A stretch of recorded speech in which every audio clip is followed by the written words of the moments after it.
हाय बेचारी बहू। सरिता की शादी एक अच्छे परिवार में हुई है। उसका पति रोहन उसे बहुत प्यार करता है। घर में उसकी सास शांति और ननद मीनाक्षी भी है, जो सरिता के किसी काम में दखल अंदाजी नहीं करती।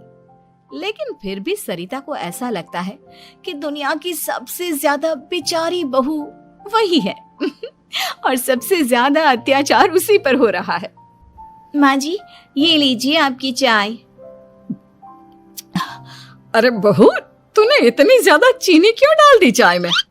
हाय हाय माँ जी, मैंने तो उतनी ही मीठी बनाई है जितनी मीठी आपको पसंद है।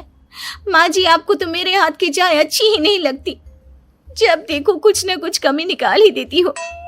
अरे बहू, तू एक बात के पीछे ही पड़ जाती है। मैंने ऐसा कब कहा कि तू रोज चाय खराब बनाती है? सरिता अपने कमरे में चली जाती है और फोन उठाकर अपनी माँ से बात करती है। हेलो माँ, कैसी हो आप? क्या कर रही हो? मैं तो ठीक हूँ, पर तू बता, तेरा मूड कैसा है? तेरी आवाज से लग रहा है कि कुछ तो हुआ है तेरे ससुराल में। अरे क्या बताऊँ माँ, यहाँ तो हर समय मेरे साथ बहुत बुरा व्यवहार होता है।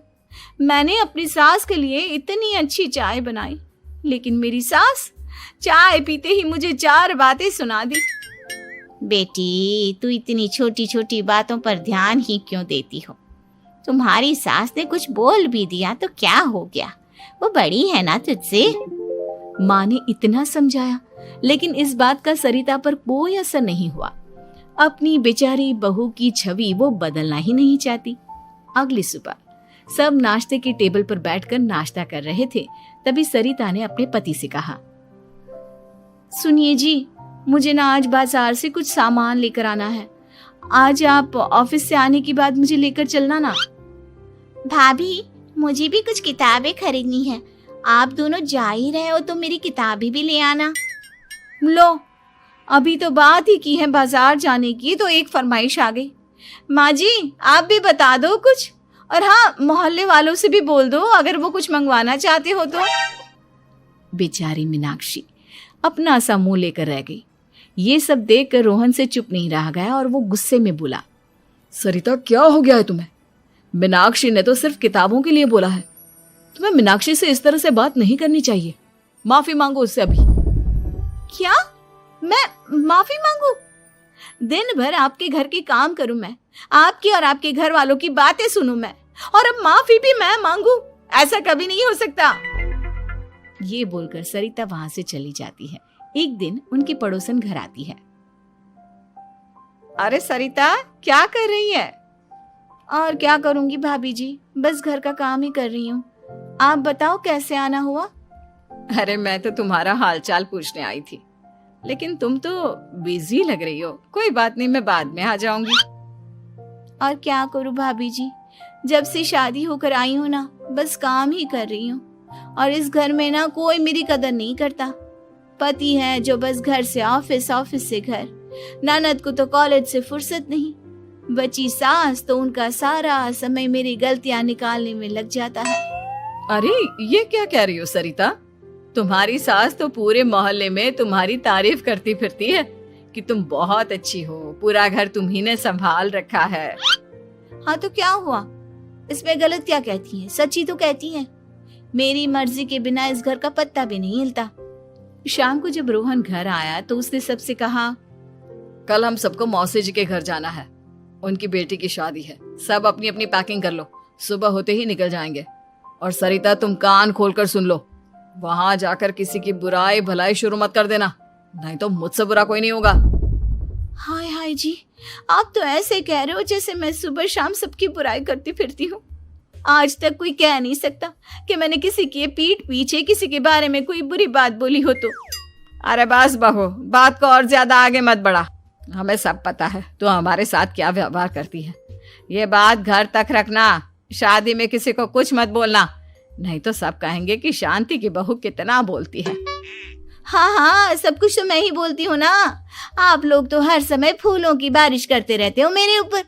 सारी गलती मेरी है जो मैं इस घर में आई। सबका कितना ध्यान रखती हूँ, लेकिन फिर भी मेरी तो आप लोगों की नजर में कोई कदर ही नहीं है। अगली सुबह सब लोग मौसी जी के घर पर चले जाते हैं। वहां पर शादी का माहौल होता है, सब जगह चहल पहल होती है, बहुत सारे मेहमान आए हैं। सरिता को वहां बहुत अच्छा लग रहा है। वो अपने मन में सोचती है, यहाँ कितना अच्छा लग रहा है, कितनी रौनक है। मैं यहाँ किसी से ज्यादा बात नहीं करूंगी। अगर मेरे मुंह से कुछ ऐसा वैसा निकल गया तो रोहन जी तो मुझसे गुस्सा हो जाएंगी। सरिता ये सब सोच ही रही थी कि वहां रोहन की कजिन साक्षी आ गई और सरिता से बोली, आप सरिता भाभी हो ना? जितना आपके बारे में सुना था आप तो उससे भी ज्यादा सुंदर हो। हाँ वो तो है, मेरी सुंदरता की तारीफ सब करते हैं। मेरे मायके में तो सब यही बोलते हैं कि रोहन जी की किस्मत बहुत अच्छी है जिन्हें मैं मिली।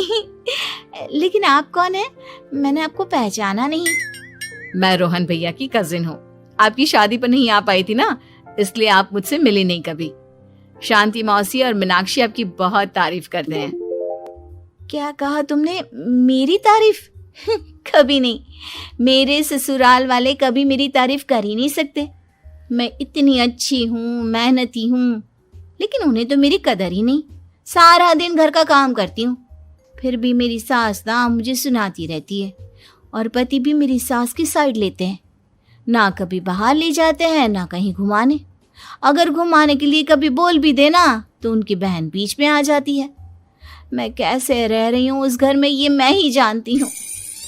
सरिता की ये बातें सुनकर साक्षी को बड़ी हैरानी हुई। अब वो हर किसी के सामने अपनी बढ़ाई और ससुराल वालों की बुराई करने लगी। रोहन और शांति को सरिता पर बहुत गुस्सा आया, लेकिन वो चुप रहे। अगले दिन जब वो अपने घर पर आए, सरिता, तुमने क्यों सबके सामने मेरी इज्जत का तमाशा बनाया? तुमसे बोला था ना कि चुप रहना। अजी ऐसा भी क्या कह दिया मैंने जो इतना भड़क रहे हो? तुम जहां जाती हो अपना रोना शुरू कर देती हो, कभी किसी दूसरे की बात ही नहीं सुनती, बस अपनी कहती रहती हो। तुमने सबके सामने हमारा तमाशा बनाकर रख दिया है। हे भगवान, मुझे अपने पास बुला ले। जिस घर में मेरी कदर ही नहीं उस घर में मेरा क्या काम? अरे क्या करूंगी मैं यहाँ रहकर? जो भी आता है मुझे सुनाकर चला जाता है। मैं तो किसी से कुछ नहीं कहती। सीधी सादी बहू मिल गई है ना सबको, तो जो जी में आए वो करो। सरिता ने अपने आगे किसी को कुछ बोलने ही नहीं दिया और उस दिन भी उसने सबके सामने खुद को बेचारी बना ही दिया। अगले दिन मीनाक्षी कॉलेज के लिए लेट हो रही थी, इसलिए वो हर काम जल्दी जल्दी कर रही थी। अपना नाश्ता लेने किचन में गई और पतीले में रखे गरम दूध को गिलास में डालने लगी। दूध का पतीला उसके हाथ से छूट गया और गरम गरम दूध उसके हाथ पर गिर गया। ओए माँ, हाय मेरा हाथ, माँ मेरा हाथ जल गया। मीनाक्षी की आवाज सुनकर सरिता दौड़ती हुई आई। ये क्या किया तुमने? तुम्हें नाश्ता चाहिए था तो मुझसे बोल देती, मैं क्या मना करती थी? अब पता नहीं कितने दिन की मुसीबत पाल ली तुमने। सरिता मीनाक्षी को उसके कमरे में ले गई और उसका बहुत ख्याल रखा। उसका इस तरह से ख्याल रखना शांति और रोहन को थोड़ा अजीब लगा। माँ, सरिता के दिमाग का भी कुछ पता नहीं। कल शादी में सबको इतना कुछ बोल कर आई है हमारे बारे में, और अब मीनाक्षी की कितनी अच्छी देखभाल कर रही है। ये ऐसा क्यों करती है? बेटा, तेरी बीवी की ना आदत हो गई है सबके सामने खुद को बेचारी दिखाने की, और आदत इतनी जल्दी नहीं बदलती। जब ये बोलना शुरू करती है तो रुकने का नाम ही नहीं लेती, इसलिए इसे पता ही नहीं चलता कि ये किसके सामने क्या बोली जा रही है। लेकिन दिल की बहुत अच्छी है। हमें भी अपना दिल बड़ा करके ये जैसी है इसे स्वीकार करना चाहिए।